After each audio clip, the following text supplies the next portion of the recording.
What's good, YouTube? It's your boy here, First Timer Auto, coming at you with another video. This video is almost like deja vu because I felt like I've been here before, but we're dealing with some noises that are coming from the power steering pump. I think if you've seen any of the previous videos, you've seen that I have replaced that power steering pump, put in a new one, bled the air out of the system, all that good stuff.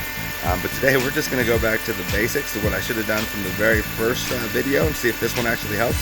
Is check the power steering fluid level. It looks like it's pretty low right now, so we're going to add a little fluid and see if that helps, and hopefully gets rid of this terrible sound.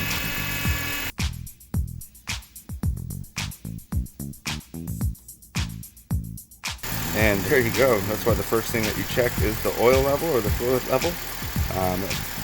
Hopefully this will help you guys in the past. The only reason why I know this time is because I did everything wrong the first time. But it's good to have that knowledge in the storage bank here. Now that we ran into this problem again, went straight to check the fluid levels. Looked like it was a little bit low.